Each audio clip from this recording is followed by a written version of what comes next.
Ok. Alhamdulillah. Bi ansigila fédération tɔgɔla n'o ye fédération association des Faki Kucala. Ne ye Mahamadou Diallo ye fédération ka premier deuxième vice-président.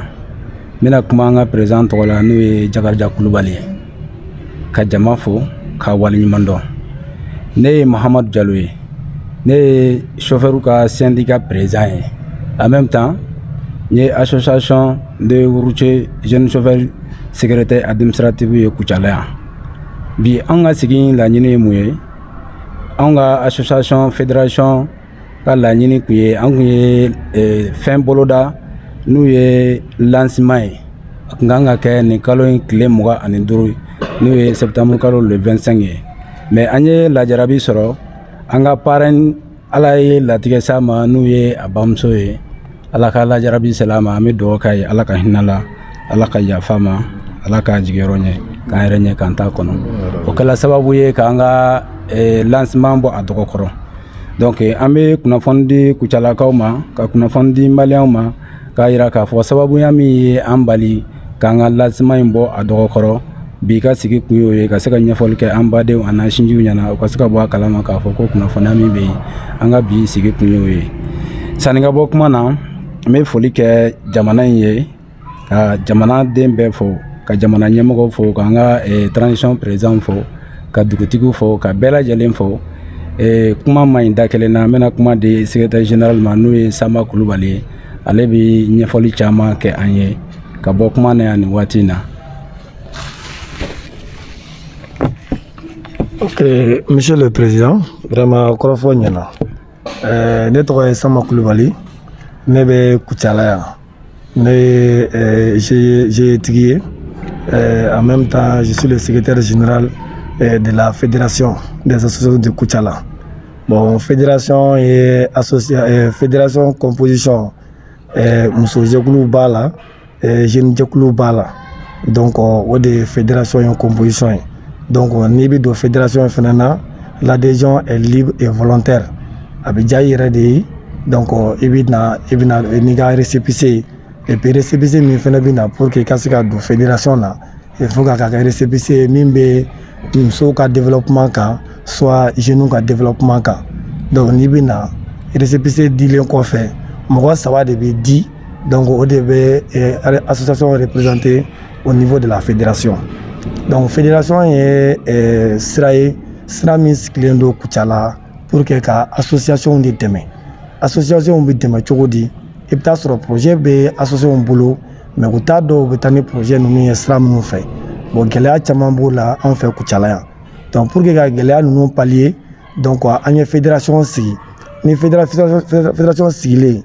ni i ka projet monté, donc i bɛ na n'a ye fédération kɔnɔ. Fédération bɛ ka projet acheminé ka se n'a ye a seyɔrɔ la. Donc n'a sera n'a ye a seyɔrɔ la, fédération bɛ tila ka a suivi kɛ walasa projet kana kɛ projet tununnen ye.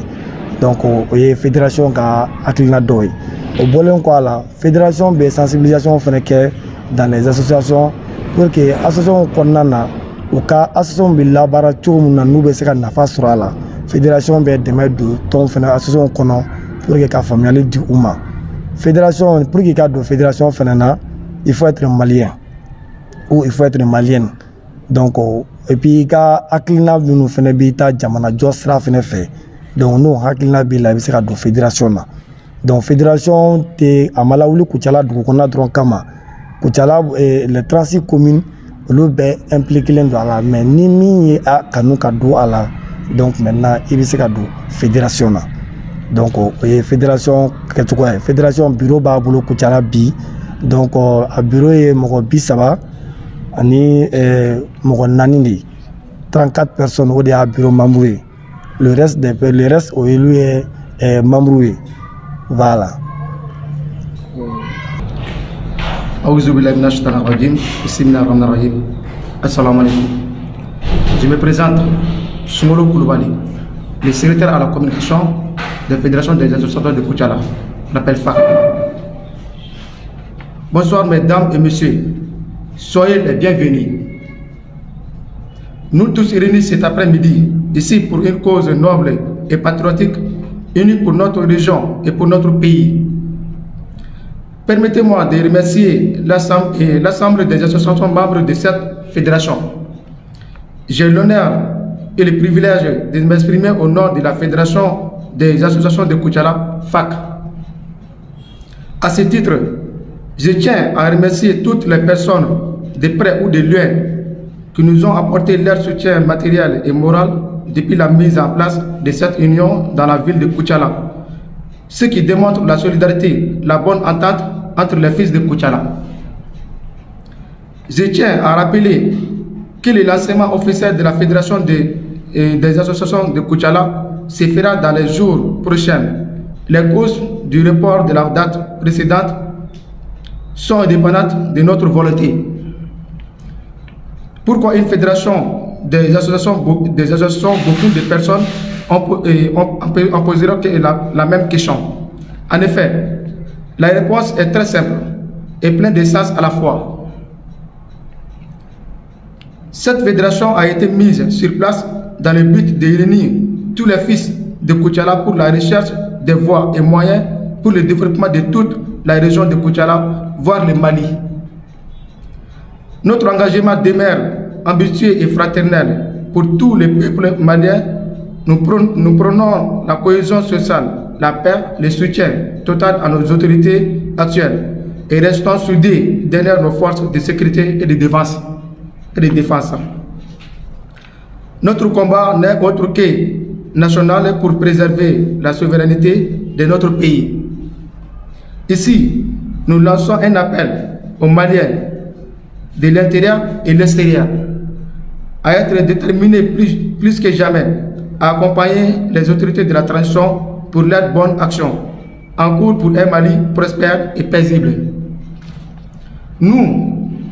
Fédération des associations de Koutiala, voulons faire de Koutiala la région la plus prospère du Mali. Et du Mali, les pays prospères et paisibles d'Afrique entière. Vive la Fédération des associations de Koutiala, FAC. Vive Koutiala. Vive le Mali. Je vous remercie. Merci.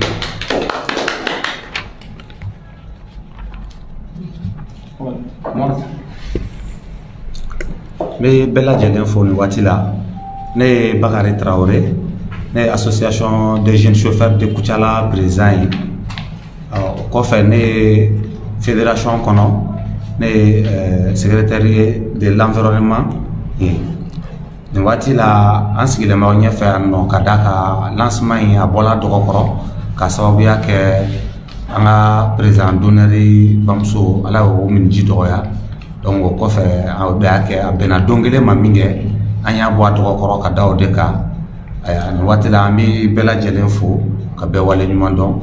maintenant kuma jange bile ka daka discours mi kala nani bara yere tabolo ku yode ambal make bola ka fo chuka amna donc bi bela jelen fo mo bi association en kono ka daka an bijela ka bara de ke fédération tokola fédération kono la bendron de be no bi anga tugu ñemogo fo ka famaw fo ka bela jelen wale nyuma don et je vous remercie. Be bela jelen fo watina ambe kena mi gambi no fédération ba kena ambe fédération mo ke na bela jelen fo ambe bureau mo be fo ka membre bela jelen fo ka président re fo no jaada ko bali ka vice président bela jelen fo kera la ka secrétaire général fo no saba ko bali ka Mahamadou Diallo fo déjà vice président ni amboray san nga do kuma kono ne re Souleymane Diakité flo ne be chauffeur de association na ne o secrétaire général yi association mi na fama ko AGCRK no chauffeur jakulu farle yo nga jalaya ka ke pluye ka saka nyata kanyi o pluye ko nana no président e Bakary Traoré na ba fo bay mali fana fo ni kenen kaya tasoro ka do kuma ko sani nga do fédération kono flo anga association asigira ku jalaya chauffeur ka nyata kanyi ni kama asigira ku jalaya digu min manga molbul konana wala sa fana ka se ka la ko don jamana fe do hukum konana na boran kenen ga ka nga se ko nyafo pour ga ka nyadon degun caman de bɛ anw kan baara in kɔnɔna na mɔbiliboli kɔnɔna na k'a daminɛ jamana kɔnɔ fo ka taa bila jamana kɔ kan an bɛ degun caman sɔrɔ baara in kɔnɔna na an ma jate n'a ma ɲa k'an ma jate waati sera sa an yɛrɛ fana ka fara ɲɔgɔn kan ka kɛ kulu ye k'an ka hakɛ ɲini gouvernement fɛ jamana ka se ka an fana dɛmɛ an ka hakɛw la donc hakɛ ɲini kɔnɔna na an faralen kɔfɛ ɲɔgɔn kan an taara kɛ kulu wɛrɛ ye ka association fara ɲɔgɔn kan ka kɛ fédération ye Kucala yan n'an filɛ o fédération yɛrɛ kɛnɛ kan bi n'o fédération ka lancement de tun kan ka kɛ le 25 tɛmɛnen na ni marraine ka musaka banni kɛra sababu ye ka o lancement don bɔ a ma ka don wɛrɛ bolo da mais o don ma fɔ fɔlɔ n'o don fana sera o don na fɔ mɔgɔw ɲɛna donc n'a ma ɲɛ an b'o kɛnɛ kan yan a ka kan an k'an ka transition ɲɛmɔgɔw fo kɛrɛnkɛrɛnnen la Asimi Goyita a n'a nɔfɛmɔgɔ bɛɛ lajɛlen ka taa se premier ministre ma n'o ye Choguel Kolo Mayiga ye u bɛɛ lajɛlen fo k'a jira u la k'a fɔ anw bɛ yen bi an bɛ yen sini su ani tile ka se k'u dɛmɛ u ka se ka baara nin k'a waleya baara jumɛn k'a waleya ka se ka transition ta ba la ka labɛn kɛ ka bila jamanadenw ɲɛ labɛn min ni élection bɛna kɛ élection man ka se ka kɛ ani ka se ka jamana nin yɛrɛ bɔ bolo la a bɛ gɛlɛya minnu na k'o gɛlɛya ninnu wuli ka bɔ yen n'i y'a ta k'a lajɛ bi jamana in kɔnɔ bi dugu caman de bɛ yen bi minnu bɛ yen sunɔgɔ t'u ye dali t'u ye ka sababu kɛ gɛlɛya b'u kan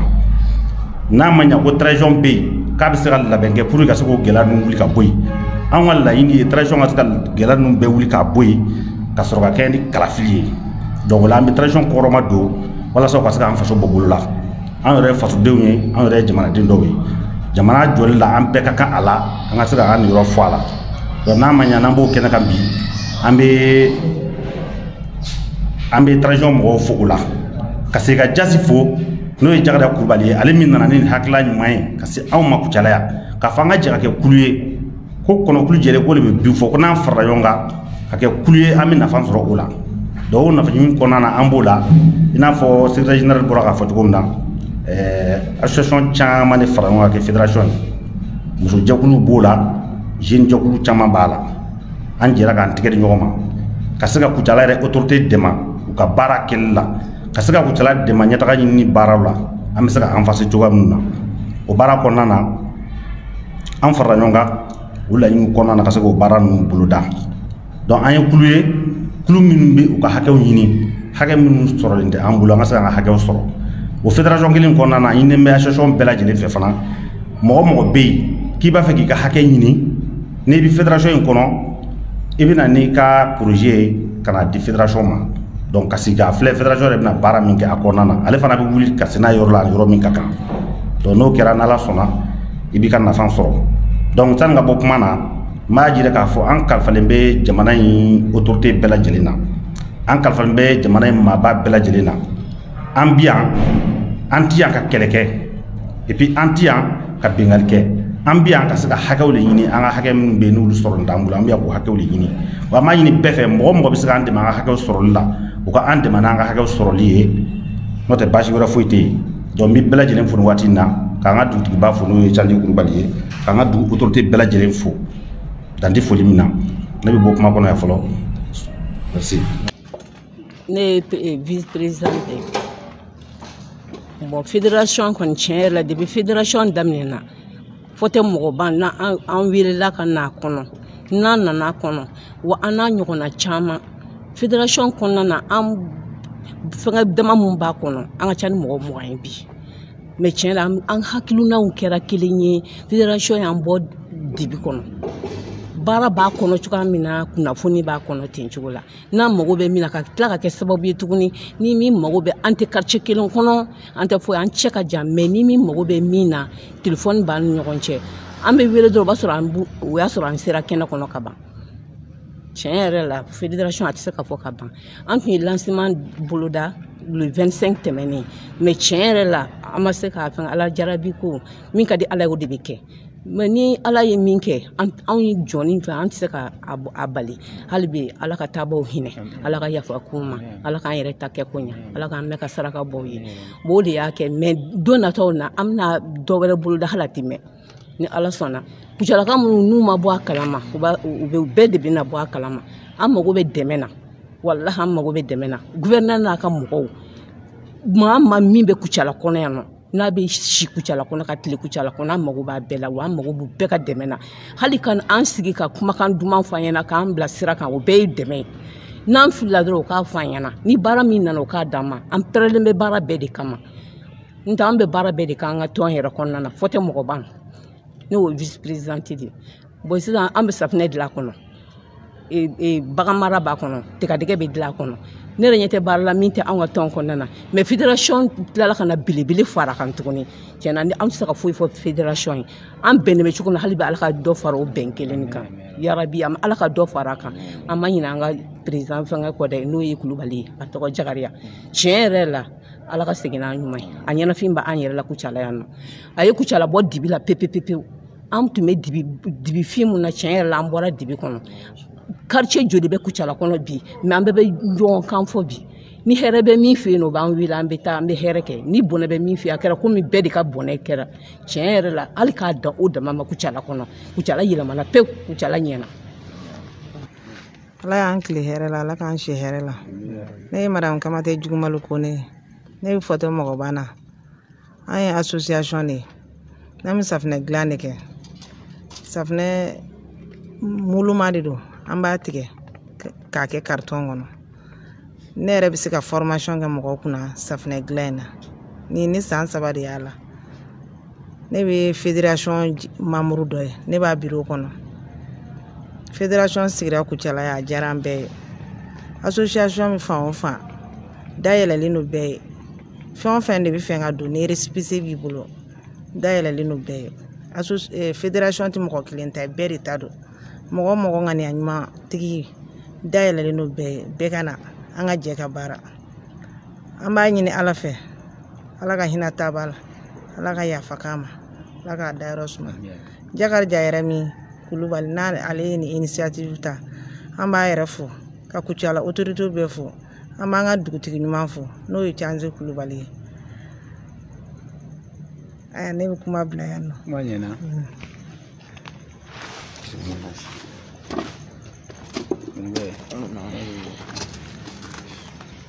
ala jama Allah ala an tile hɛrɛ la ala k'an si hɛrɛ la ne tɔgɔ Seru Sanogo ne ye Kucala numu denmisɛnw ka président ye o le jeune forgeron faso danbe a Kucala ne y'o président ye bon n bɛ bɔ ka lancement min kɛ ka ɲɛfɔ Kucala n'a nɔgɔdugu bɛɛ lajɛlen ɲɛna Mali n'a nɔgɔdugu bɛɛ lajɛlen ɲɛna komi an ye lancement dɔ boloda a ye wagati bɔ bon a don sela n'o ye kalo tɛmɛlen le 25 a kun ka kan ka bɛn samedi ma quoi bon ala jarabi dɔ y'an sɔrɔ k'a bali dɔɔni donc an bɛɛ dun sigilen bɛ k'o kɔnɔ an bɛɛ sigilen bɛ k'o de kɔnɔ ala mana min kɛ jɔn tɛ se k'o bali fɛn o fɛn lɔgɔdalen min bɛ se k'o tiɲɛ o de ye saya ye an ka ɲɛmɔgɔba n'o ka kan ka an sitɔni an ka jɛkulu kɔnɔ kosɛbɛ ale ye bamuso de ntanyana donc o le sele kɛlen an ye erreur in porte la o kama donc an bɛ jɛ ka dugawu kɛ taba ala ka hinɛ na ala ka jigiyɔrɔ ɲɛ ala ka dayɔrɔ sinɛ bon kuma ma nɔgɔ n bɛ tɔnden kelen kelenna bɛɛ lajɛlen fo nin kɛnɛ in kan kuma ma nɔgɔ kosɛbɛ ne bɛ bɔ kuma kɔnɔ yan